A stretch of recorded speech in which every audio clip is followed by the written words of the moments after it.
Welcome to Black Love Matters, where this serves as a therapy session for figuring out adulthood Loving each other, and find our inner Brock and Michelle. or Jay-Z and Beyonce, or how about in this episode we do Lena Waithe and Alana Maya. So as y'all know, Waithe became the first Black woman to win an Emmy for a comedy writing, and right by her side on the red carpet was her girlfriend Alana, who is a production assistant. The two met at an agency meeting. It's been love ever since, which is why it's no surprise Waithe is already envisioning their dream wedding. All right. Lena already has a dream wedding in mind. What she says is, I think it'll be pretty fly. She's pretty and fly. It'll be small, intimate, and honestly, it's just me and her. She's like a little Black Audrey Hepburn. She's old school, classic, and I know I have a bit more of a swaggier style. So she'll we complement each other very well. So it'll be something small, intimate, and very, very personal. That's what Lena said. But for the folks who've been living under a rock, she won that Emmy for that Master of None episode, that Thanksgiving episode with Angela Bassett and Kim Whitley. Oh my God. That episode was the bomb. I just made my parents rewatch it while I was out here in Detroit, and they was cracking up. Like, when I seen that episode, I was like, Queen, you got this. You need to take this on the road, honey. The writing was sickening. And she also did The Shy for Showtime. I know I'm going to talk about that a little bit in my update, but, just shout out to They Love and, Black Women Love and, put it all out there. And I see them. They're a cute couple. They are a cute couple, man. Shout out to them. She had a hell of a 2017. Absolutely. And I hope nothing but the best for her in 2018, because we need more people like this, man. We need more people in different spirits where you usually don't see Black and brown faces to hold it down for us. Yeah. So I hope this is just her beginning. So I hope she has a great 2018. You know how folks have the build up? Mm-hmm. So I hope 2018 kills it for her. For sure. Mm-hmm. Yeah, so who is you? I'm Nero. I'm Nyambi. And this is episode 91. It's 91, y'all. Here we go. It's Monday again. Ain't no more vacations. I think everybody done with their vacationing, right? Ain't no more vacations? Ain't no more vacation until, what's these holidays come up? Is it not Veterans Day? Is it the president's birthdays coming up? Black Love Day? Black Love Day. Okay, Nero.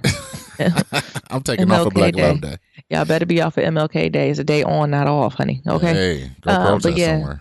It's kind of that time where everyone just hunkers down, I feel like. Don't you? Like, this is the time where everybody just put their head down and be like, I'm just working. You may see me once a month, but I'll be back out in March when the sun come out. Yeah, especially it's cold as hell. Everybody done spent all this damn money. The credit card y'all bills done spent too much money on Christmas. Mm-hmm. And now them credit card bills and start rolling in. If you start shopping on Black Friday like I did, that bill said due January 3rd. I said, damn, right after the new year. Pay my I said, you don't give no break, huh? I bought this on Black Friday. Due January 3rd. Thank you. Or you will occur 100% interest. Thank 100%. You. You know how they be, especially when you shopping there. They be like, no interest, or, no interest for a year, blah, blah, blah. I'm like, but go ahead and pay us. Or if not, that is gone. So yes. I understand y'all. Y'all got to work. We working. Yeah. You got to do what you got to do. But near I'm working, honey. Yeah. Near I'm working. You know me. 10 to 10 and 10 again.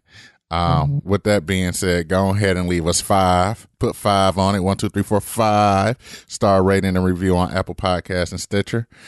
Follow us on all forms of social media, that Facebook, that Instagram, and Twitter. And that's at Black Love Matters. Remember, that's Black with no K. Naomi, you got to check in? Of course I have a check-in. So I know this goes out on Monday, but I'm still in Detroit. So today's my last day in Detroit. And, I'm just taking it all in, right? Mm-hmm. And it's been interesting since I've been home, and it was good to see everyone. But I told y'all, it feels like home, but it doesn't feel like home. And I'm not necessarily the most excited to go back to white-ass New England either. So I feel like I'm just in this weird purgatory where nothing feels, comfortable. Mm-hmm. So I don't know. I feel like I'm almost like a little bit of a nomad. Like I feel like now I need to just go somewhere else and live. Mm-hmm. But I'm sure I'll get back in the groove of things. And I'm sure the winter's not helping. I'm sure the snow's not helping. I'm sure the cold's not helping. But just getting mentally prepared for that. But while I was here, while I was gone for these couple weeks, I got to see a few movies. You know what was surprisingly good, Nero? What? Jumanji. What? I went to see Jumanji. It was because I had very low hopes. Mm-hmm. Oh, there's the Joe Button again. You mad, Joe Button? What the kids say I do, Joe Button. Yeah, you mad, Joe Button.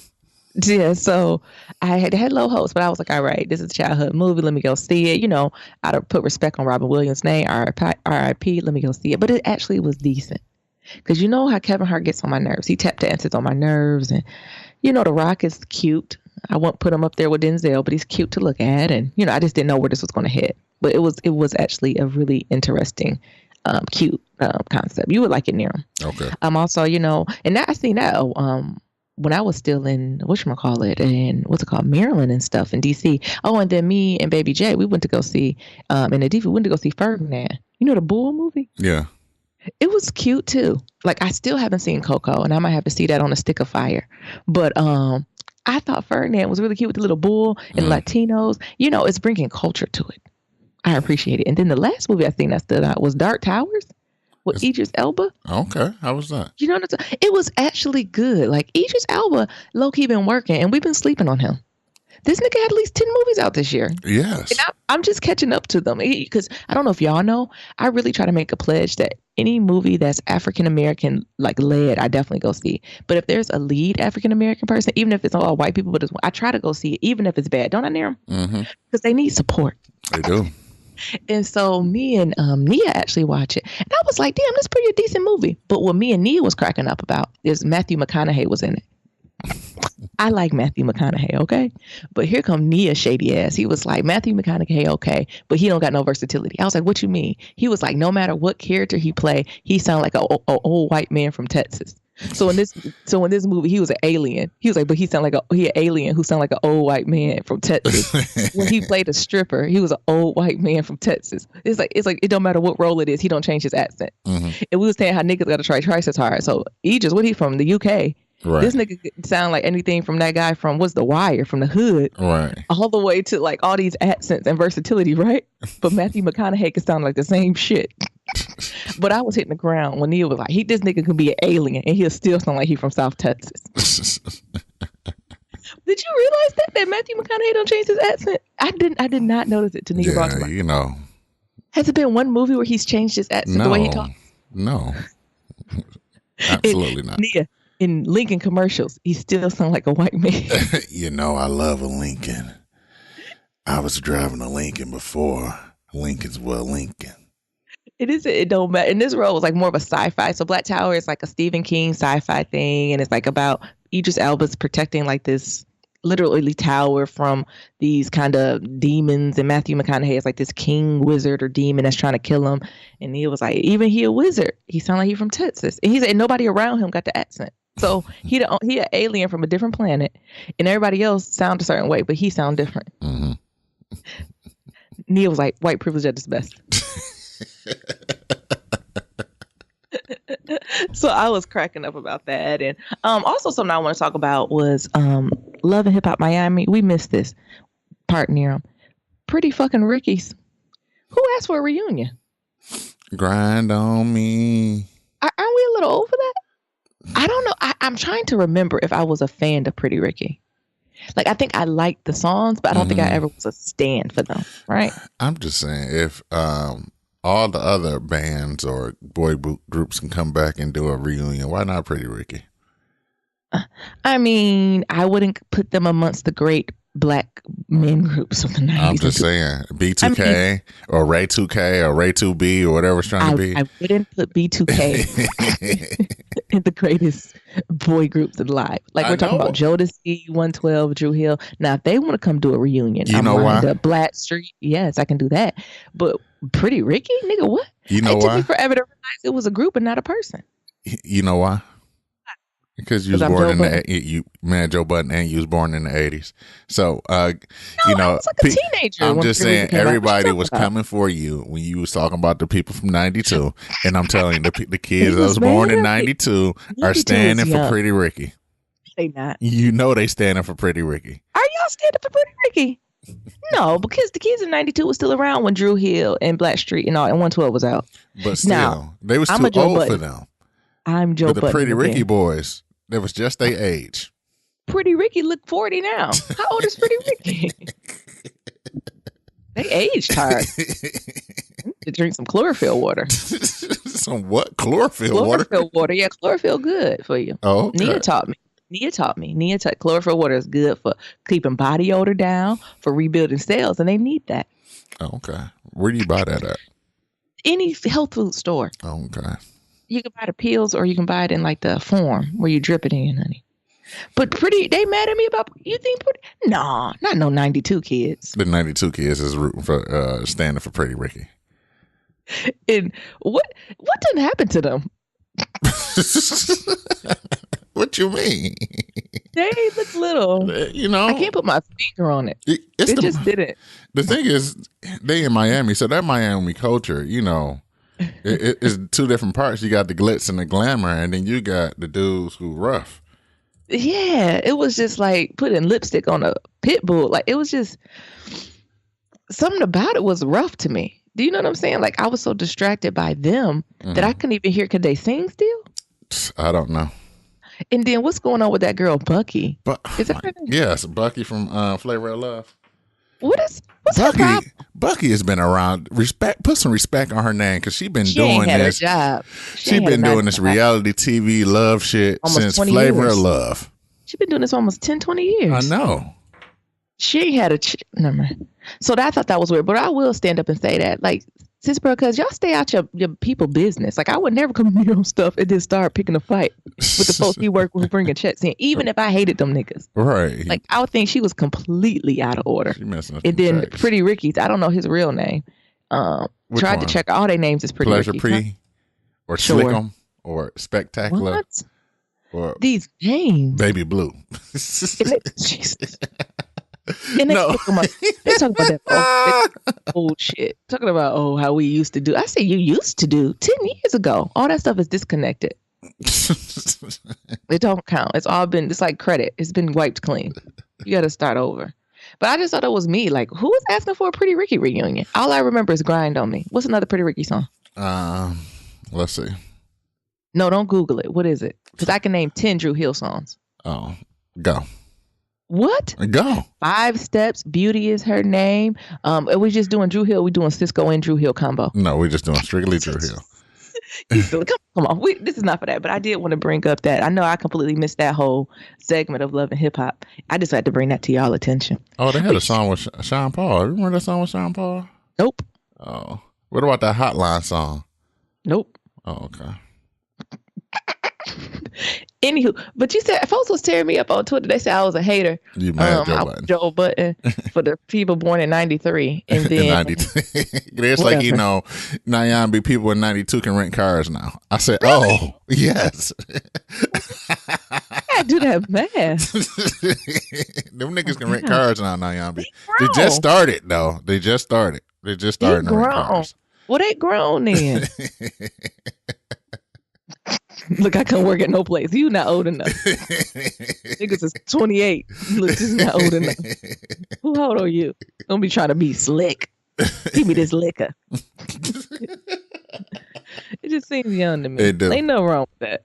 And then they was hate on me about finesse, talk about how they did the shout out at the end. Color ain't good enough. It ain't. I'm waiting on the blacks to go ahead and go back and emulate their culture. So we can go ahead and salute them. Well, they ain't allowing that, honey. I think that's the problem. Black folk, we so forgiving, honey. It's just in our genes. We just so forgiving and opening and welcoming. But as soon as we try to tip tab over in somebody else's culture, they shutting that shit down and reminding us we a nigga, honey. Unless you Beyonce. But she got that CMA award. And it took Beyonce how long? Forever. They ain't give it to Nelly though. Because Nelly was trying to let her in, welcome me, honey. They ain't let her in. They ain't open the door for Queen Bee, and still don't. Nope. Okay. Other thing I want to highlight in my check-in was this young lady got her PhD at 23, and I'm trash. So just want to highlight that. No, just took it. So at 14 years old, her name is Julia Nieper, earned her associate's degree from Cape Fear Community College in North Carolina. At 16, she graduated with her bachelor's degree from the University of North Carolina, Wilmington. And last month, she collected her PhD from the University of Wisconsin. When asked her about some of her accomplishments, the 23-year-old said she mostly credited her parents for the support. Most of the people in my life I've met in my life could have done what I did if they had the right support. She said in an interview, I don't fault my parents pushing me with regards to my education. Clearly, I could have handled it in their work, so they must have done something right. Well, what she's saying is y'all parents is trash. Yeah. Y'all parents is trash. Y'all 90s babies' parents is trash. She got that shit done at 23. When was she born? In 2003? No, I'm just joking. No, 95. I'm joking. I know. Don't come for me, y'all. I know. She born in 95? I think and she so. had a PhD? And she got a PhD. From University of Wisconsin? Yeah. Jesus. In what? Why wasn't that said? I don't know. They don't say, what niggas, I'm looking at this article from Blavity. Why didn't we highlight what she got it in, honey? That's a huge Never mind. Nah, look, now I'm a black academic. In what concentration? In what concentration? Bitch, she got a PhD. Relax. Underwater basket weaving. Hater. Joe Button. I got this Joe Button scared off me. Hating because I ain't finished mine yet. Right? Right. And I'm old. Old and curmudgeon. Right. Jesus, jealous. She got young blood on her. She got young blood. You know, she's still interested in her research topic and things of that sort. You trying to say I'm not? I'm telling you, you hit that 30 and you get that damn PhD, you get them degrees, you be like, man, fuck this shit. I'm going to go be, look, fuck this shit. I'm going to go be no, not even that. I'm just going to open a cupcakery. Call it docs. I done got this PhD. I'm tired of this research. I don't want to write nothing else about no science. I'm going to go open up a cupcake shop. Exactly. But shout out to her. All right. What's her full name? Let me call her by her full name. Okay. And even in this article, they didn't call her doctor, honey. They would have to call me. Her name is Julia Napier. So Dr. Napier. Come on. At 23 with a PhD? She going to be one of them ones who got a lot of degrees. Mm-hmm. You know, people who get like a master's, a PhD, a JD, a MD. Yeah. I'm always a little wary of those folk. But yeah, that's what this ain't it. She too young for this to be it. Yeah. Yeah, but shout out to her. And that you can do all things. No weapon formed against me shall prosper. Just like that baby that was born with IUD in his hand. What? Why are you laughing? Because I feel it. Yeah. And then my last update is I want to watch The Chi. So remember we was talking about Lena in our kind of our intro. So I want to say she's either EPing or the creator or maybe both of it. And what it is, it's a show on Showtime. And it's like I was almost equivalent to like The Wire, but like the Chicago version of that, but not the police involved. So maybe it's not. It's kind of the life and times of folks in Chicago. Oh, okay. So it's following like a couple families, people in their experience through their lenses in their time. And I think it's on the south side of Chicago in current time. So I'm just curious to see what that's going to look like. Oh, okay. And it's black. All black everything, so I got to produce it and support it. And it's from Showtime. You know, Showtime ain't the most diverse channel. You know, HBO pretty good about getting diversity in there and diversity of thought when it comes to their series. Showtime and the rest of them really don't do a good job of that. Stars is okay, but Showtime, you really don't see a lot of brown, unless it's a comedy special. Right. You don't see a lot of that. So I really want to make sure I support that show. Yeah, I'm at we're going to get some passwords from some people. Oh, well, why the stick of fire can't get it? Probably, I don't know. Oh, but I want her to get credit. Yeah. That's why I said we gotta get some password. Get somebody. Anybody want to give us their Showtime password? No, don't do that. Y'all just don't do that. No. Just watch it, y'all. Watch it, or if you don't watch, at least record it so she get a little piece of credit, or put it in the background while you washing and cleaning. All righty, Naren, what's going on for you? First thing first, I miss you, baby. Come on home. Yes. It's been too long. It's gonna feel weird to come home. I know. I don't know. I'm feeling a little. Maybe I'll talk about this Wednesday. I'm feeling a little weird anxiety. I don't know where it's coming from. Come on home, baby. I know it's been about 3 weeks you've been gone. It ain't been 3 weeks. It's been like 8 days. I done held it down as long as I could. You done made 3 meals. I done made more than that. You done wash clothes twice. I done wash clothes more than that.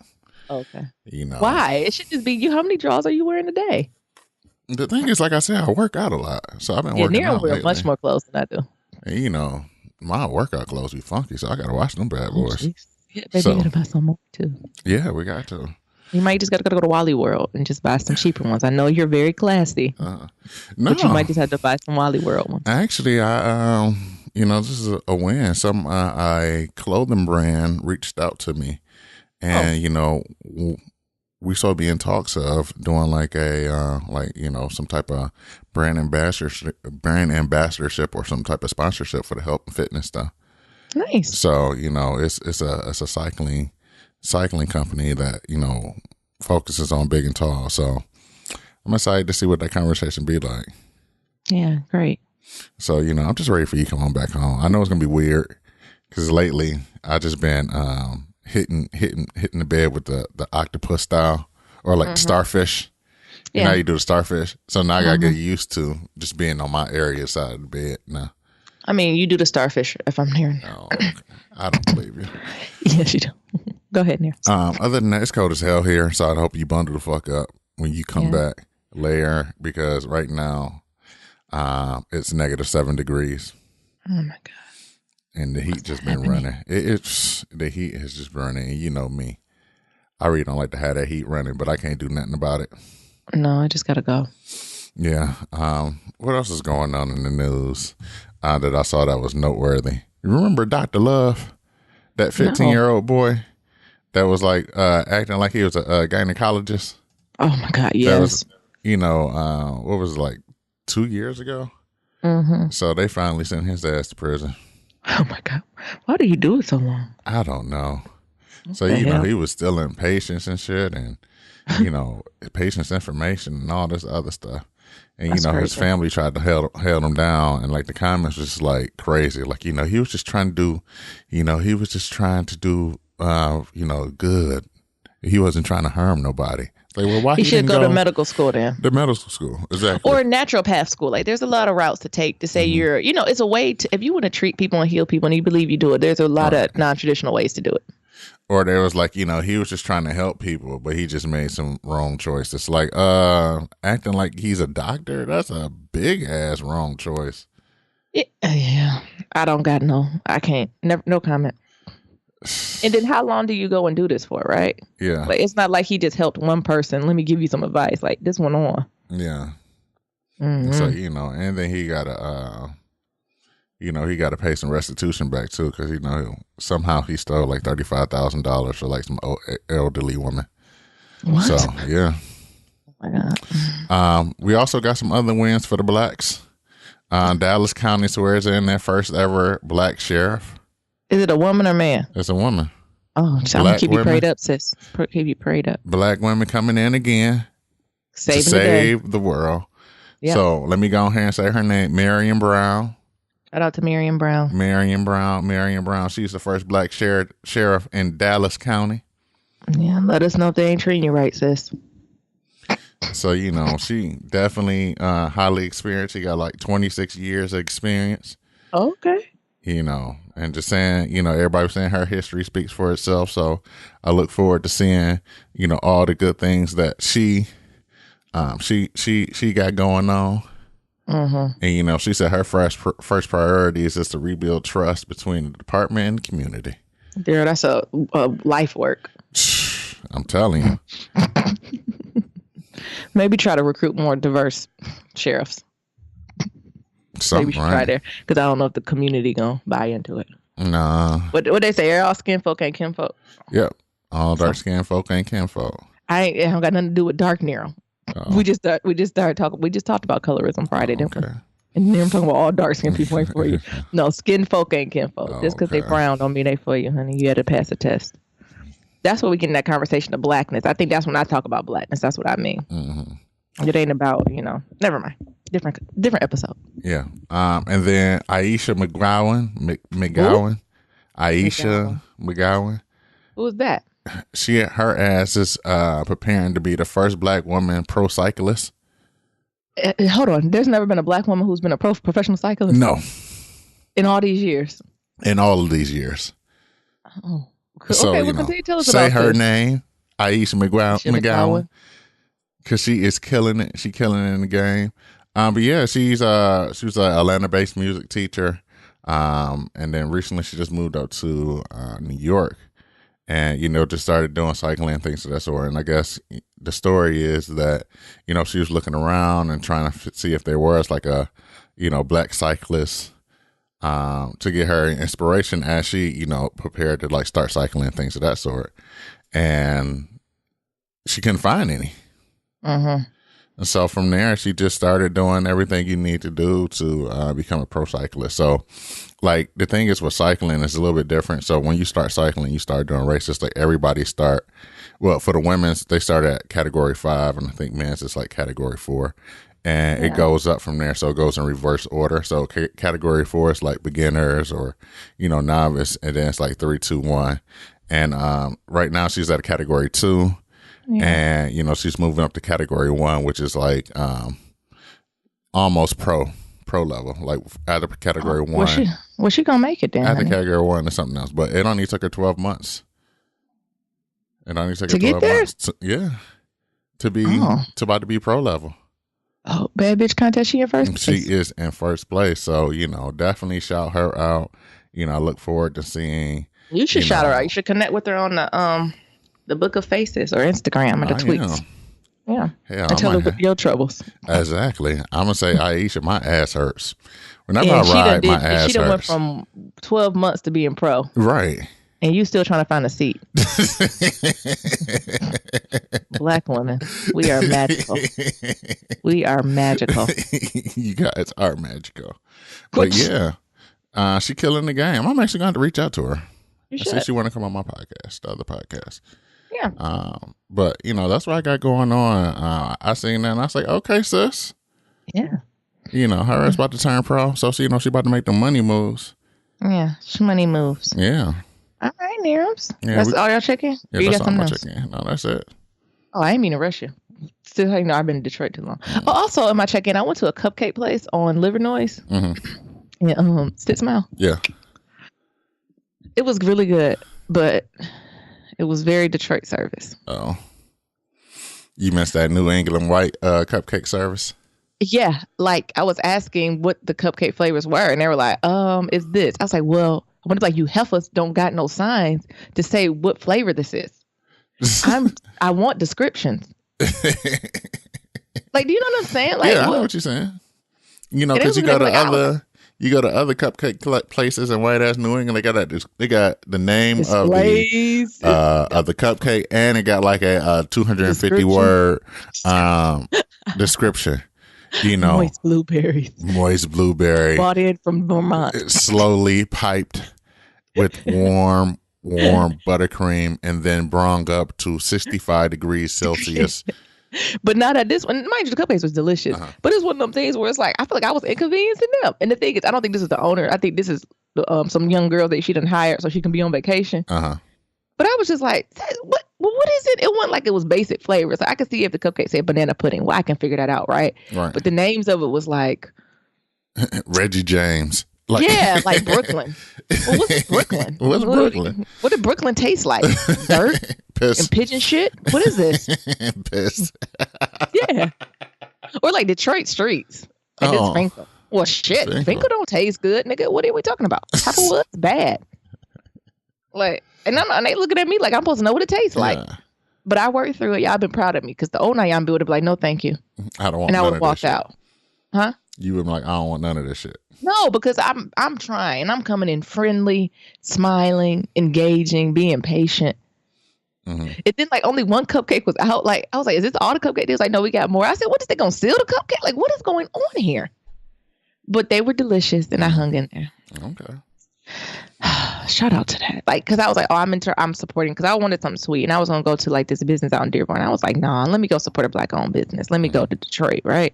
Yeah. Because I was on visiting my grandfather on his side of town. So I was like, let me go on down. First of all, Livernois is on the come up. What is happening?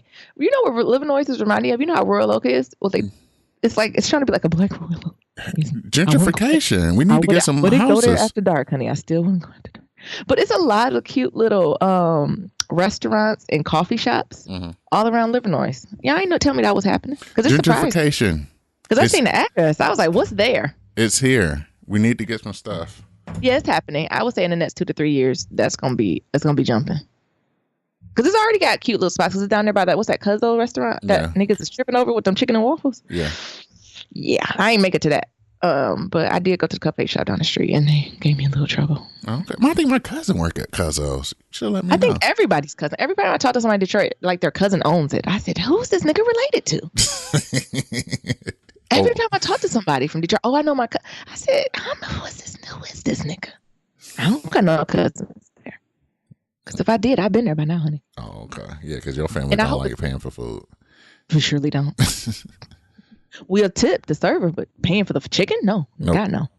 But yeah, so I just shot that out and just say that. But the Cupcake Shop was good, but it was just a little rough around the edges. But Pillow Talk, y'all know what I wanted to talk about? Black Mirror. Have y'all seen the Black Mirror? The Black Mirror on Netflix.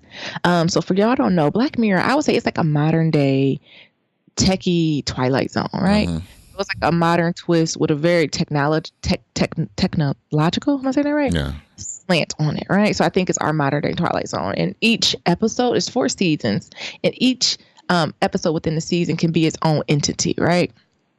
So they're standalone. So you don't have to watch it in order. There's different directors, different producers for each one. Each of them gives a different vibe.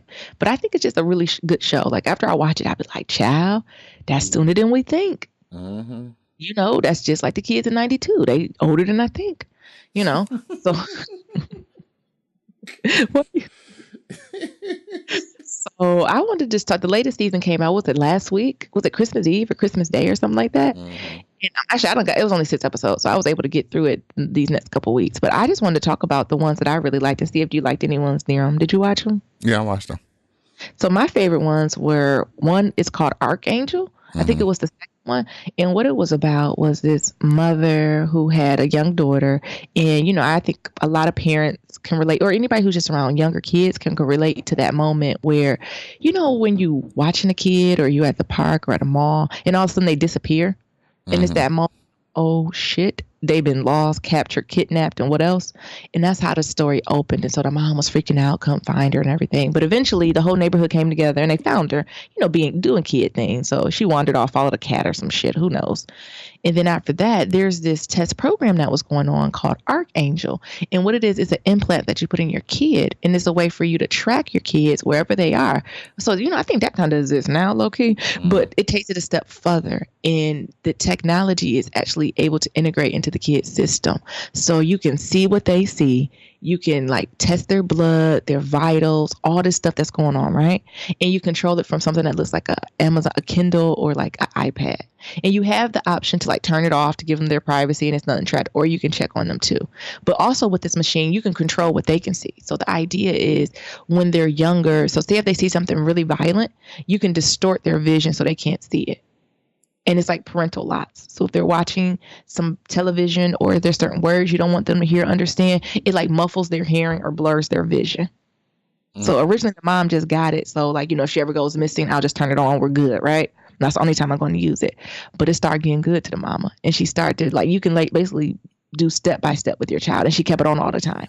So she's seen what she was doing at school, for lunch. And when she was younger, the kid girl loved it because it felt like the mom was right there with her all the time, right? Mm-hmm.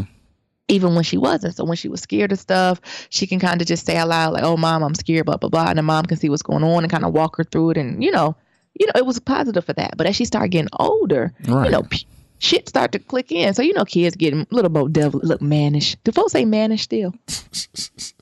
Yeah. Getting mannish. So start getting mad, you know, getting like 10. So I say middle school, you know, when folks start cussing and fussing a little bit more, talking about sex and stuff. And so since her mom had those parental locks, every time her friends talked about like sex or violence or showed something with sex or violence, it would like, she don't know what it is. Like it'll blur out, or, you know, her ears, she couldn't hear it. So it was already a disconnect starting there. And by that time, this Archangel program wasn't approved by the FAA or whatever it is, right? Because she was in the test trial. Yeah, FDA. Oh, FAA. That's the flight, ain't it? Mm-hmm. Oh, my bad. And so all her friends was teasing to say, oh, girl, you crazy. Your mom got you on that prototype shit and she watch everything you do. But the United States like, no, this is not ethical. We can't do it. So she really wasn't supposed to keep it on. But as you can see, the trend just kept going as she got older and older. So she became a teenager and her mom kind of stopped. And she was like, all right, I know. I got to give you some privacy. But one night, here we go again. So she about what, 16 now? Yeah, 16, 17. Somewhere in high school, you know, high school, thotty age. Don't we all miss curfew in high school sometime or another? And what your parents do is just sit in the dark, wait for you and kill you when you come home? Yeah, and you just lie like, oh, I'm going to such and such house, but you actually going to get some pain or some puss. Yep. And that's what happened. So the mom started freaking out. The mom flashed back to when she was a kid, thinking she's missing or stolen or something. And so she go and find this Archangel tablet to see if they can track her down. And she's like, oh no, I'm not supposed to turn this on. I'm gonna just give it a couple more minutes. And she couldn't wait. So she turned it on. Do you know if she turned it on she located her and was like, where's she at? And then she just put on her eyes so she can see her. And when she put on her eyes, what happened there? She was getting deep down. Deep down. And the mom's like, oh my God. She was getting deep down. And so the mom just cried and ain't say nothing. And when the daughter came home, she ain't say nothing. She asked the daughter, like, where you been? The daughter's like, reading the Bible. Ain't that typical high school stuff, though? And then the mom was like, bitch. Yeah. And so from then, the mom just continued spying on her, right? Mm-hmm. And then what happened is then she got an alert maybe a couple months later that something going on in her system. Because remember, this is all tied into your blood, your nutritions and everything, right? Yeah. And then it showed that she was doing cocaine. She was doing and so she put on the eyes, and what she see? That nigga. And so the mom went to the boyfriend, was like, stay away from her. I'll fucking kill you. You know, doing crazy mama things. Right. And the boy was like, bitch, I don't got time for this. But the ultimate tea was it came to find out that from her having sex at one time that she was actually pregnant. Mm-hmm. And the mom got the alert that she was pregnant because, you know, her hormones levels were increased and all that good stuff. And the mom slipped her a day after or Plan B pill. Yeah. In her smoothie. And she drank it and went through it. It had side effects. So she got nauseous and stuff. And, you know, went to the nurse. And the nurse was like, sis, you pregnant. Or this is side effects from the day after pill. Yeah. Or you was and pregnant. And the daughter's like, what the fuck? Yeah. And she's like, what? And she came on her mom. And mom was like, I'm so sorry. And the daughter beat her ass with the machine. See, that's very black. I thought it was crazy. It was. Because I think it could be. I think, did I skip over too much? Mm-mm. That's how it ended. Yeah, that's how it ended. It was hilarious. It was. Yeah, but it was like, I think some of my friends with kids, and maybe, you know, maybe it's because Naomi don't have no kids, but some of that shit, I be like, relax. Mm-hmm. I'm like, honestly, your kid is smarter than we were, so they'll be all right. But they be on 10 about, like, the kids. Sometimes you got to let folks live their life, right? Right. And there's nothing you can do about it. Like, you can only equip them with so much and, you know, try to tell them and give them your words of wisdom. But honestly, they got to be their own people and they have to live their life. And I think your job as a parent is to, you know, guide them as much as you can, give them as much advice and support. But it gets to a point where, you know what I'm saying? Like, they have to live their own life. And bad decisions or good decisions, your only job is just to love them unconditional, right? Right. Might get money in their books, and hopefully you don't, but that's what you just got to do. That's what you got to do. No. In my last one, I went into much detail. It's called Metalhead because I don't want to give everything away, but it was the second to last one? And it was like in black and white, and it was just basically like this post-apocalyptic thing, and it was like these robot killing dogs that was just eating ass up and killing motherfuckers, and it terrified me. Yeah, it just scared me. I was like, these dogs are ruthless. And they were like, robot dogs. I was like, why can't you throw some water? Like, why won't they die? Like, it just frustrated me so much. She like shot him with a sawed-off shotgun, and it just bounced back. And the thing is, after he bounced back, he put a tracking thing in the sky. Oh my God! You said it was in her skin. Yeah, and then all the dogs started coming. Then all the motherfucking, who's controlling the dogs? Like, that episode had just too many unanswered questions for me, and I was just like, what the fuck? But it mind fucked me. It black mirrored me. But that Archangel one, I was like, oh, that's right here now. I got friends who use that on my children now, and I had to talk them out of it. To like, let them live their life, and more importantly, live yours. Who got time to watch somebody else's life? Right. And no one was doing it all at work, at school, and everything else. Yeah, tracking levels and protein, vitamin levels. Right. You only can do so much. You know, I think those first few years are highly influenced. Like, first maybe 10 to 15 years, you have a high influence on there. But after that, shit, they know right and wrong, honey. You got to let them fly free, right? Mm-hmm. All right, Niram, you got something from Black? My favorite one was an inclusion to like Black, an inclusion to Archangel. Hang the DJ. So that was like the modern day version of Tinder or whatnot. And they have like a 98%. 10 years. That's how it's going to be for the kids in 92. Exactly. It got like a 98%, what's the name? But it runs like all these simulations and, you know, it's interesting. You should definitely watch that one. Yeah, I don't think that's the only one I didn't watch. Or you fall asleep on them. I don't think I made my own plot line. I think I need to rewatch it. The concept is interesting as hell. Like, you know, they put you with these dates and like, or these relationships or whatever. And these relationships can last anywhere from like, 24 hours to like 5 years. And I guess like after doing so many of these, they'll put you with your mate, your life mate, and they're like 98% sure of when it's, how to keep it. Oh, like percentage of you staying together? Yeah. Forever, or what are they? Forever, ever. Ever? Yeah, and my other one was Black Museum. Oh, Jesus. That Black Museum. That was dark. Yeah. That was a beast. So it was pretty much like a little black girl. She goes there and it's like a museum of crime. And, this dude is telling her like the different stories of like some of these exhibits. And then it has a hell of a twist at the end that I won't give away. Oh, did I give away shit? Spoiler alert. Oh, well. I think I gave away for Archangel. I didn't give away for the other one, though. It's like one of my favorite podcasts, Niggas Spoiling Movies. So. Oh, that's me. Oh, that's a podcast. That's a podcast. Oh, okay. I thought you said that's me. I need to be a guest. Niggas Spoiling Netflix shows. I need to be a guest. I'm sorry, y'all. But it was a good episode. So definitely check out Black Mirror when you guys get a chance. Share that Netflix password. Yeah. We have a Netflix platform. Thank y'all. The next thing I want to talk about, did you get to see this thing? It came out earlier in the month. This is more not to talk about. This is more of a we told y'all. It's called Boston So Racist, or did I make that up? Racist Boston. Right. Yep. Boston racism. Yes. So it looks like somebody did a article in the Boston Globe talking about how racist Boston is. Duh. Boston is not a welcoming to community to people of color. And it's not overt discrimination. I mean, I guess sometimes, I've never been there and got overt discrimination, but I have heard others have. But it's a very like sly remarks, like the way people say and talk to you. Like when they assume, like you say you work in Boston, they're like, "Oh, is you a janitor?" Bitch. Why would you assume that? Like, It's just very like, and I'm like, "Oh, I didn't know." Like, I never get a good vibe from Boston whenever I go there. Like, Boston is not a city. It's cute to visit for 10 hours, but after 10 hours and I eat my pasta, I'm taking my ass home. Yeah, that's what you want to do. What's your thought? Yeah, I told y'all about white ass New England and white ass Boston. Boston is definitely racist as fuck, man. I remember going there with Latoya when she came to visit in Boston. She was just talking about all the experiences she had. Like somebody called her a pickaninny as they was So as they was holding the door for her, you thinking like, oh, this is an act of kindness. As soon as she walked through, this nigga said, "You welcome, pickaninny." Like, oh shit. Motherfucker. Because she was like, thank you. And he's like, "You welcome, pickaninny." I say, "Picking what?" Yeah. So, it's interesting to see that sometimes it's definitely overt racism too, where these motherfuckers just come on out. Because the thing about Boston is they don't give a fuck. They crash as hell. Yeah.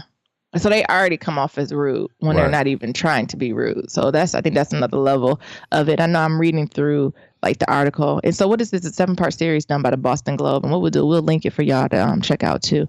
But it says in the Google phrase, most racist city, Boston always pops up. And it says amongst African Americans, how welcoming are these cities to people of color? And 50%. It was 54% unwelcoming from Boston. Mm-hmm. And the thing is, it goes on to say things like, you don't see people, like, I don't know many black people who live in Boston. Like, they might live on the outside of Boston. Like I said, where Bobby Brown and them, was it Dorchester? Yeah, Dorchester. On the outside where Bobby Brown and them live. But it ain't a lot of black people. Like, you can count on your hands the number of black people in Boston. Or even things like when you see like a Red Sox games feels like a lynching to me. Like, I just don't know what they're plotting there. Mm-hmm. Does it feel safe at Fenway Park? It don't. All those white people, they be yelling nigger. Do and all they? Yeah. Hit the ball, nigger. It's just, oh my God, yeah. It's just, I don't know, it's too much. And then I'm looking at the percentage of Boston. So it looks like it's 73% white and 7% black in Boston. Mm-hmm. And that's probably just from the universities. Yeah. From like BU, and what's the other one? University of Boston. But, they're not counting like the outskirts, like, No. But yeah, they racist as hell. But they, and slowly but surely, I think it's becoming a stronger black community in Boston. Because don't they have something? I think they reached out to us, like the Boston Kickback or something like that. Yeah. Because it's to the point where I don't even know where black people hang out in Boston. No, other than Daryl's. Like, Oh yeah, Daryl's. Yeah, and you know how I feel about paying, $6 for a side of macaroni and cheese. When Miami's macaroni and cheese is pretty dope. No, y'all ain't no sidetrack. Y'all don't. How y'all feel about going to these soul food restaurants? And I can understand if it's soul food with a twist, but if it's straight up soul food, y'all comfortable paying $30 for chicken and waffles? Doesn't that seem a little bit? It do. And I truthfully, when I think about it, those restaurants, ain't for us. Oh, who they for? They for the whites. Oh, I guess. Because I was like, the thing is, I'll pay money for. I said, but bro says, because I'm not sure if a thigh and a leg in some flour and buttermilk is $30. Can we compromise in this bitch? And then sometimes it don't even be that good. Come on. Not Daryl's. Daryl's food is good. But there's other soul food restaurants, and you be like, this shit not even that good. Like, why I'm paying $30 for this plate? $30 a plate when it's not good. When I can just go to my mama's house. Why am I paying $6 for a small cup of lima beans? But anyway, you're supposed to be talking about Boston so racist. But I thought that was interesting to see it. And it's also validation. Because I remember, some of my previous employers, not the bot store, but before that, and people asking about like, as I was recruiting to say, well, we have to highlight and let them know we're right from New York, we're not far from New York, and Boston's only like an hour or so away. I was like, I don't know if that's a talking point. They was like, what do you mean? I was like, Boston's racist. Maybe that's why they want me. They was like, what? I was like, black people really don't. Or brown people, really, Boston's not the top of our list for places to visit or, be a part of. I told you, even when I'm walking around Boston, it feels like slavery. Like, it feels like the Revolutionary War. It does. Because, like, them cobblestone streets and shit, and Paul Revere on horses and shit at every corner. And not even that, but other old-ass white men on horses, and you're like, you don't know if this nigga a slave owner or what. It just wasn't a good year for my people. It wasn't. So it just don't resonate for me like it resonates for y'all. Because, out here in Boston, it's real old shit. And they keep this old shit. And maybe that's what it is too. Like the oldness of it, like the cobblestone roads and them old ass fences and stuff that's made out of stone and shit. Like that's still been here, and just the landmarks they have. And I know it's history. I know it's American history, but them 13 colonies, honey, I don't no. Nope. The Tea Party, I don't. I just don't be interested in seeing those things. The only thing I really fuck with Boston is about is Prince Hall. Oh, I guess so. Allegedly. Prince Hall, his grave or something out there? Was that what he founded there? What was the Prince Hall grave is there, but that's also where Prince Hall Masons come from. It's in Boston because of that man. I guess, honey. Boston is a rough one. We got something else, Nero. What else do we got on the docket?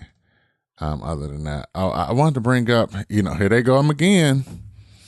Niggas, keep your hands to yourself.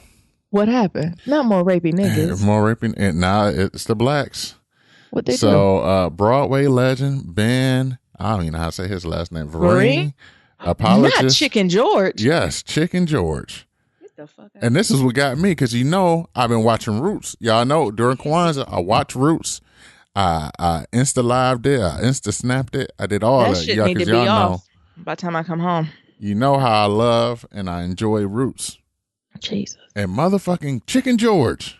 Chicken George done fucked up.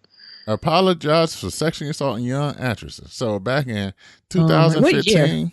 Recently. Gave multiple women unwanted kisses and pressed erections against each other. Oh my God. Oh, dirty. That is some old rapey ass. That's some old rapey ass nigga. Oh my God. Right, so he just grind against you? Come here, girl. Let me give you a little kiss. That's rape culture. Give me a hug that is and black kiss. Rape culture. And then he gave him a kiss. And then gave him a kiss on the cheek, and then what? Oh. Grind his old hard peen against your leg. Oh my God. He know better. He do know better. And he been doing this shit for a while. Yeah. I feel like that stuff niggas do in high school too. Yeah. That's part of rape culture. Yeah. That we all grew up on. Mm-hmm. So, he's 71 and he's been accused of, multiple attacks of, a young actresses, and they was talking about, unwanted kisses, aggressing loves, stripping naked during an acting exercise, or making inappropriate comments about their weight, sex appeal, and personal lives in 2015. So he like, dang girl, you thick over there, right? Yeah. Something like that. Oh my God. Oh my God. Niggas is being exposed. Mm-hmm. So Ben Vereen, go ahead and retire. Yeah. So, one of the things he was just telling them as he was stripping down is like, basically one person was like, basically, he told us to get over yourself. Nudity doesn't have to be sexual. Jeez. If we asked the question or hesitated, we were the ones that was making it weird. You know, and there's all that. And then he's like, you know, one person's like, he asked me, you feel that? It was terrifying. I said, feel what? I wanted to act like I didn't. And I pushed myself against it with laughter. And then he asked, do you think I want to fuck you? And he said, and they said, I said yes. And then he got angry. And then he's like, well, I don't. And that's unfortunate. And then he made me feel like I had my mind in the gutter. So he was doing that mind game type. He's doing that mind fuck shit to make it flip on the girls. To be like, oh, I do want to have sex. Come here, bye, girl. Vivian. Bye, Come here, girl. Bye, Chicken George. Bye, Chicken George. Yeah. So I just had to put that out there. Let y'all know what's as an going alert. on there. Did you say put it as an alert? Just an alert. And the kids, the Amber Alert. What are we gonna say? The rapey nigga alert? I don't know, but damn. I don't. Chicken Yellow George, alert, huh? Oh, all right. Can we talk about something a little more positive? Yeah. What we got, baby? How about we talk a little bit about, I think we posted this on our Instagram a few weeks ago or maybe a week ago, this idea of love languages. Okay. So I thought it might be cute for us to talk a little bit about, you know, love languages. What do you think, Nirams? Yeah, I think, you know, both of us have two types of distinct love languages. And, you know, sometimes you need to understand what your partner's love language is so you can give your partner their love language instead of giving them language that you like. Yeah, I agree. And I'm trying to find out the author. So the author of it, his name is Gary Chapman. And what we'll do, we'll link his website here so y'all can take the actual quiz and all that stuff so you have an understanding of it. But I think you hit your head on the nail, Niram. This quiz or his book kind of helps you break down how you like to receive love, right? Mm-hmm. So how do you show love and how do you like to kind of get it received back to you? And we brought this up because a lot of times when we care about someone, you know, we try to shower them with love, but a lot of times we try to shower them with the type of love we want. Mm-hmm. And if that doesn't match up to what your partner wants, it can create this dissonance, right? And you'll be like, well, I'm doing all the things you like. I done bought you this gift. I done took you to dinner. But they still seem unhappy. I don't know how many times I can show them that I love them. And your partner's like, that shit don't mean nothing to me. Like, you know what I'm saying? Right. Like, I want words of affirmation. I want these types of things. So I think this is a great exercise to, one, do for yourself. And find out what you like. Because sometimes you need to be able to articulate it to your partner, but also a partner exercise, right? Mm-hmm. So this is good, like kitchen table talk or conversation talk. So if you go out to dinner or something, like, you know, you don't got to be Nyambi, be like, hey, nigga, take this quiz, right? It's not, you know, much respect to his name, Gary Chapman, but, you know, I don't think it is a quiz you need. I think through conversations, you can kind of ask them and kind of get to the point to see kind of how do they really like to receive, you know, their love and attention. And I also think this is interesting to do kind of for all people you love in your life, right? So I know we're coming at it from a romantic slant, but I think if you have children, this is something good to teach them young, right? That everyone loves differently and love looks differently. Right. And for them to respect the way other people like to be loved and for them to have ownership in how they like to be loved and helping them find the words and to be articulate on what they like, right? So teaching them like really good, healthy habits at a young age. And I think for like parents and brothers and sisters or like really good friends, really trying to understand like their needs. Because I think a lot of times we love all the people we're with, right? But sometimes we just don't show it. And that can be hurtful. So there's 5 ways that you can kind of show the way your love languages, right? Mm-hmm. So the 5 love language are, first is words of affirmation. So that means this person, the way they like to receive love, to be given love is kind of telling, you know, kind of being encouraging, affirming, listening, being physically present, right? Mm-hmm. Should I go through like how to communicate, actions to take, and things to avoid, Nero? For each of them? Sure. Wanna try that? Yeah, let's try that. And then we can maybe talk about our styles and go from there. Mm-hmm. All right. So the first one, the love language is words of affirmation. And the way to communicate with that is to encourage, affirm, appreciate, empathize, and listen actively. So this is not the person. Things to avoid is non-constructive criticism, not recognizing or appreciating effort. So this is not the person you ignore. So this is not the person when you're having a conversation with them, they're going to be butthurt if you pull out your phone and start texting or scrolling on Instagram and you're supposed to be paying attention to them, right? So they really want your words to be intentionally and focused. And then actions to take is to send To show like this love, you can send an unexpected note, a text, a card, encourage genuinely and often. So these are folks that like to kind of be in communication with you constantly and have these words. I always say this: the post-it note girls. So you ever got friends who just got post-it notes all over their house, or like, those arts where it's just be like words everywhere, like I love myself every day, or like words of like, you know what I'm talking about? Yeah. Those type of folks, or they like a lot of journaling. Like I see these as these type of people, right? The next one are folks the love language is physical touch. So the way to best communicate with them is nonverbal, the use of body language and touch to emphasize love. So these are folks I like to say, don't show me, tell me. No, don't tell me, show me. Feel me. You know what I'm saying? That's the most I think this is. And the actions to take is through hugs, kisses, holding hands, showing physical affection regularly, make intimacy a thoughtful priority. But these are foreplay people. So you just can't go from 0 to 100, right? Sure can't. What are you saying here? You got to kindle the fire, right? And look, the words of affirmation people, you got to talk dirty to them. No. But that should make a different column, right? Right. And then things to avoid with these folks is physical neglect, so long stints without intimacy, and receiving affection coldly. So they're not good with the cold shoulder or just tap. Like they don't like that. The third love language is the love language of receiving gifts. So the way you communicate with them is through thoughtfulness. So make your spouse a priority and speak purposefully. And actions to take is give thoughtful gifts and gestures. Small things matter in big ways. Express gratitude when receiving a gift from them. And things to avoid is forgetting special occasion, enthusiastic gift receiving. So these are the folks, you don't have to go out and buy them, red bottoms, right? But, they want maybe a picture in the frame from y'all first date. They want that type of stuff. Or, I always be corny with these people. These are the folks who know all the anniversaries. So when you first got together, when you first kissed, when everything. Or these are people I always say that don't forget birthdays. So they might not want a huge gift from you, but they're going to want a card, a phone call, a text, or email. And when you don't do those types of things, I think it stands out to them. So in the bedroom, I would say get them a toy. Never mind. Too much Nero. I'm adding Nyambi's twist on it. And then the fourth one is quality time as a love language. And the way they communicate is with uninterrupted and focused conversations. One-on-one time is critical. And actions to take is create special moments together, take walks, do small things with your spouse. Weekend getaways are huge. And things to avoid is distractions when spending time together, long stints without one-on-one timing. What you gonna say with the sexual aspect about this one there? They like it long and strong. They don't like quickies. They want you to be all up in it. So they want you to take off work. Yes. And they want it to be a whole experience. So these are the type of people that's like, I had a 4-hour orgasm. Like, what? That sounds horrible. I bet your body raw.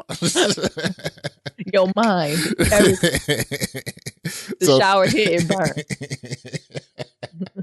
So these are the ones that's practicing like, the art of love making and Kama Sutra and all this other stuff. And, trying to get all their orgasms and shit like that.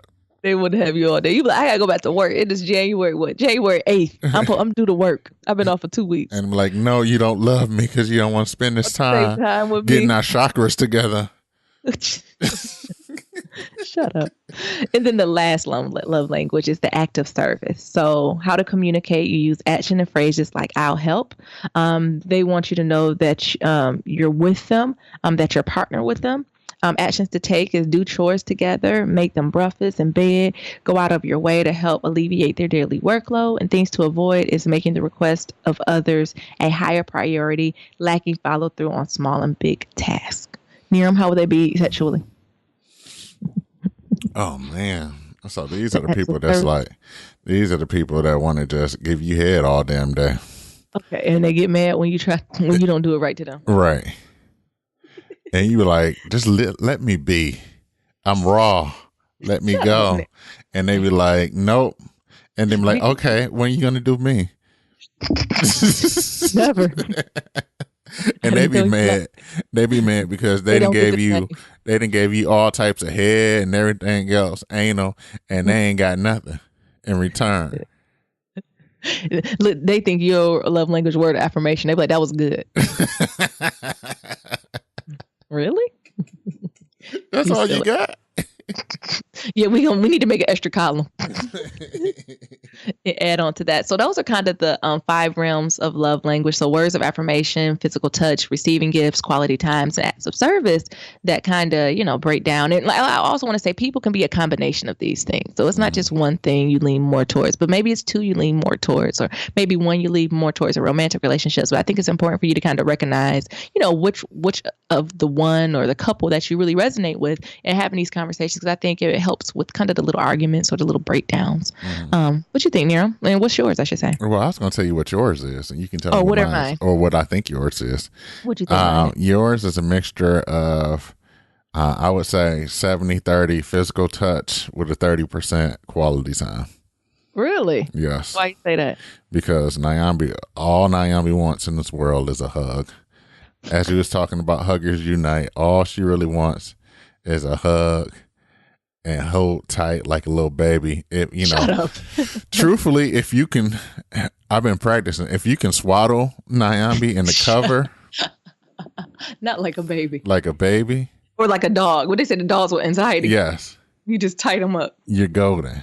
And then the other thing, I would say 30% is like quality time.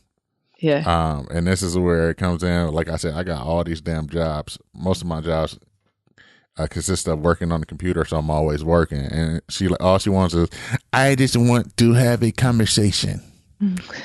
Talk to me. Stop with your other girlfriend. You're cheating on me right now. So that's the laptop. With Apple, I can't stand Apple. She always coming through in the clutch. Apple is scissor. She the weekend. So if I can swaddle Nyambi while being at a weekend getaway, I won. You silly. I don't know. This is a hard one for you. Like, I think it depends on what it is. Like, I think words of affirmation is good for you. I think acts of service and receiving gifts are big for you too. Am I off? Why you say receiving gifts? Because you like little knickknacks. So I shouldn't say knickknacks. Like, it's certain Niram likes things.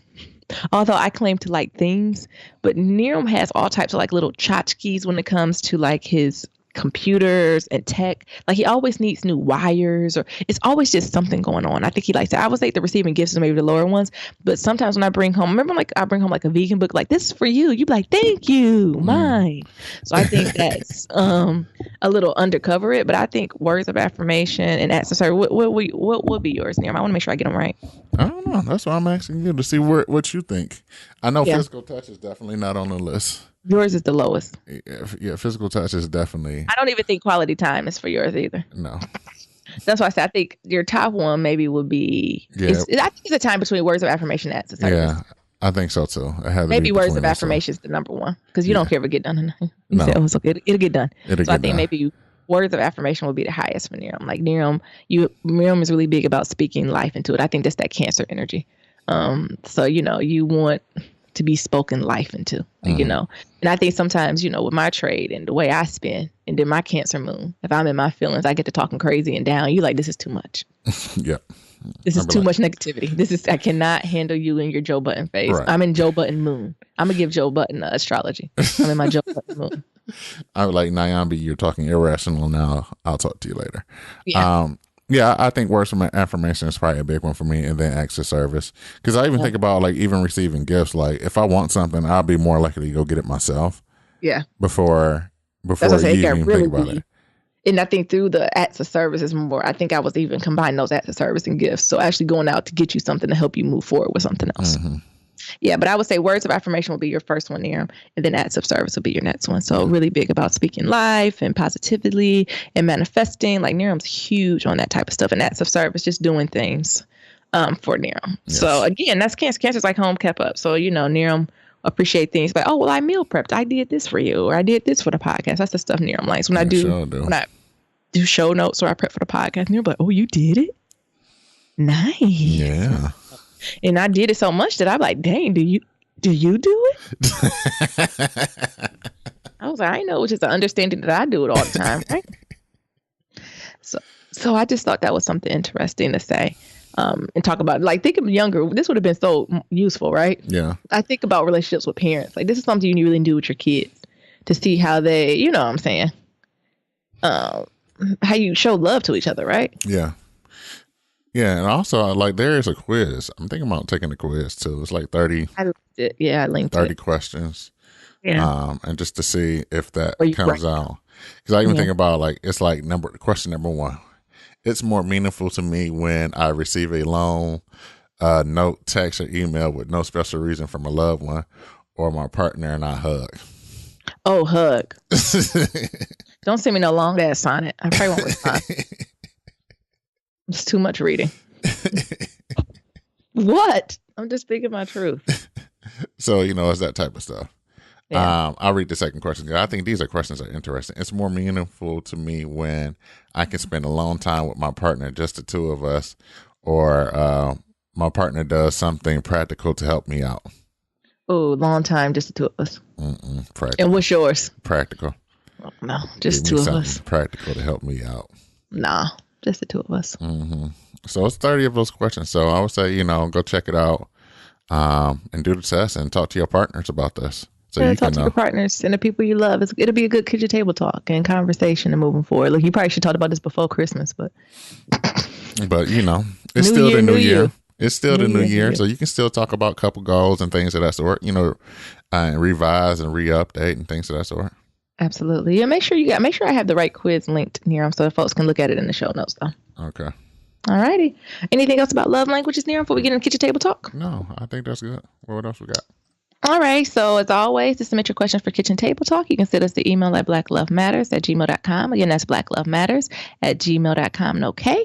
And it reads, hey, Near, I'm Nyambi. Do you think the size/cost of a wedding ring or engagement ring is really important? I just got engaged and my boo is paid and we're comfortably, but the ring is a little whack/small. What are your thoughts?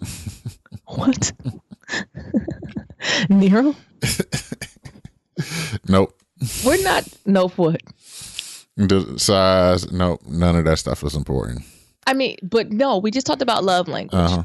So I think it depends on the love language. So if their love language, his love language is receiving gifts, I think maybe not size, but maybe quality and thoughtfulness might go into it, right? Because there's some big rings that are gaudy and ugly. Right. So just because it's a big diamond doesn't mean it's a good ring. But if this love language is giving gifts, so the thoughtfulness of the ring, the intention of the ring, if it was just something he just got off Zales clearance rack, that ain't going to cut it. Right. You know what I'm saying? Yeah. So I cost maybe not, but I think the thoughtfulness and intention is, if that's something that's important to you, because a ring is symbolic of your relationship. Yeah, I get what you're saying, but for me, like the cost and the size, any of that, that's just all capitalistic ploy in order for you to buy stuff that you don't need. Yeah. And it goes all the way back to the diamond industry, putting this thing to say that, he really loves you if he spends, 3 months of his page. 3 months salary to buy you a ring. And it's like, no, I don't really think that's the case. So, like, if it's thoughtfulness or if it's like a family ring or something like that, yeah, I'm with that. But, going all out and going broke. Yeah, no. But she said her boo paid. Yeah. So then what do you argue if you're making good money and he only spent $50? Hey. Hey. But, do you address that then? You can, but my thing is this: he's probably valued like other things. Like if he really paid, let's say, all right, what's paid? First of all, I'm assuming 6 figures. Right. First of all, what's considered paid? This nigga getting what, $70,000 a year? Is that paid? No, to you? I'm assuming 6 figures. Okay, so let's make it a cool 100,000. He making $100K a year, and he buy you what, $100 ring, $200 ring? What you want to say? $500 ring? Oh my God. Yeah. Yes. I think at that point it really goes down to like figuring out what exactly he values. He doesn't spend more on dinner. I'm saying though, but what did he value? The thing is, some people don't value jewelry, but he might value a good ass house. So, instead of putting all that money towards that ring, and he's like, that ring money is a down payment on this house or you a new car. Or something that's a little bit more valuable, or not valuable, a little bit more that's useful than something that's on your finger that most people just forget about. I think that's you. I think you're projecting. Okay. No, I see what you're saying though, but I think sis, if you about to marry him, I think you're gonna have to have a heart-to-heart conversation. Yeah, I With think so them, too. and it's gonna be really uncomfortable. And you don't need to do it in front of people. You need to do it after evening when y'all alone and y'all have a good night, and just be like, I appreciate you, I love you, the one, but I'm just curious about, and just be like, this ring is beautiful. I love you. I do, you the one, but can we talk about when you bought this? What were you thinking? Like, what were your thought patterns? Yeah. And maybe get that side of the story and then lead into that conversation, right? Yeah. Because that's what I'm saying. I'm just assuming that it's something that she like, wait a damn minute. Do it got a diamond? Is it Cupid's? You know what I'm saying? Yeah. And seeing like, and maybe he has that in his back of his head to, invest in a house or something. Or maybe it just didn't cross his mind and he didn't think it was important to you. And if it's important to you, he'll get it. Right. So it's just because, like I said, if there's engagement ring, you still got your wedding bands to get. Yep. Right. So it's ways to juice them up. It's plenty of people who upgrade in a few years. Like, it's nothing wrong with that. But I think you got to have that honest conversation with him. But also before you do that, you maybe have to have an honest conversation with yourself too. Yeah. So is it really what is it, Von Zon? Let's get to the core. Is it really bothering you that this ring not where it needs to be? Like, is he cheap? Is this a trend? Is this a pattern? So like, is he good in all the other facets, but when it comes to maybe buying things, is he, stingy? Like, this is the stuff you really need to ask yourself, I think. So you need to get clear on why you're uncomfortable with the ring. I agree. Right? Because everybody, it doesn't matter what everybody else says. So I think you need to get clear why you're uncomfortable with the ring. So I'm hoping it's a bigger trend than just the ring. Because maybe he just don't got good taste when it comes. He just said, any, mini, money, mo. Which one you like? I take this one. Right. And I got this coupon. But if it's something bigger, you need to have that conversation. Yeah, but also it's also the thing of, what you had in your mind of what you. It's a thing of like, dreams versus reality. Yeah. So they say, and I'm just using air quotes, that women spend almost their whole life planning out their like dream wedding and how the ring is supposed to be and things of that sort. So is it something that you had this thing in your head all this time and you have not verbalized it, and to him or to to whoever, and he go on ahead and be like, all right, you the one, and this is what he got, and you like, hold up, wasn't any of my dreams. So that's also a thing of communication, to be like, I've always had this dream of X, Y, and Z. Yeah. Like, as long as I've ever been able to think about weddings, I've thought about, a diamond cut on a princess cut baguette. Yeah. Mm-hmm. Yeah. With a band, and I want the 3 diamonds with the big diamond in the middle, or I just want the single band. Like, if you had this dream and you're not verbalizing it to your partner, then who can you really blame? Like, that nigga ain't no mind reader.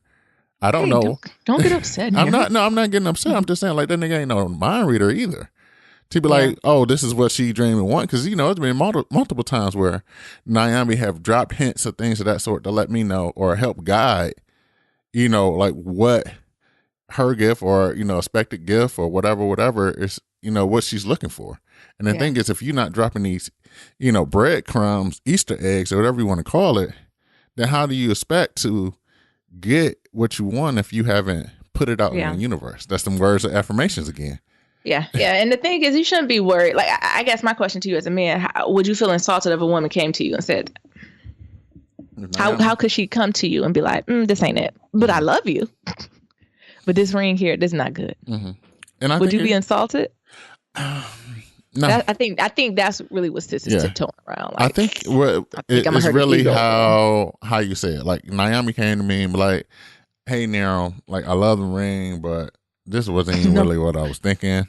What I even had First planned. of all, that is a lie. Like, Murray, she should say, I love you. Because the ring ain't what she loved. Right. I love you, but I don't love the ring. But, that's something to say. Like, and maybe the thing is, you can go like, well, this is not really my style. Mm-hmm. He got you the 3 diamonds. You wanted a solitaire. A solitaire. Mm-hmm. There you go. This is not really my style. Yeah. But I appreciate it. I appreciate you. But can we work on getting something that I would be appreciative to wear? Nero. What? Nero's savage. I'm savage when it comes to this. Yeah. But I think that's more or less the way you can gotta come at it. Like, this ain't really my style. I say go to the root first. Just make sure it's just the ring. Yeah. Make sure it ain't nothing else. Right. Because if it's just the ring, do it done. If it's just the ring, be like, I love you. You know, you the one. I'm gonna keep this ring, but I can't. Even like I can't start this marriage on the lie. And also, you trying to live the champagne lifestyle, nigga. Are you working? Near. What? She didn't mention if she was working, but still. What that got to do with anything? I'm just saying, this nigga contributing everything he paid. Shit, you better be happy with what that nigga gave you. Oh, now we better be appreciative. Oh, nigga. Sis, but as I said, I always believe in introspection. So make sure it's the ring. And it could just be the ring because it sounds like you're happy, right? But make sure it's just about a ring. But if it's more about something broader, like spending habits, or if it's something like that, I think that's the conversation you need to have about spending habits, because it looks like the ring is something you can get over. But if it's sincerely just the ring, and some people, the ring is very important to people. Like, the wedding ring is not something that's really important to me. But some people, it's very symbolic. Like, people pass wedding rings down in families. Like, if that's something that's truly, truly important and symbolic to you, you do need to be upfront and say it, because every time you look at your hand, you're going to hate it. Yeah, because what if that's his grandma ring and you talking about this shit whack? Oh my God. That's why you have to make sure it's the ring and then have an honest conversation with them. But I love you so much. That's why I always started with asking him his process, right? So let's get that out the way.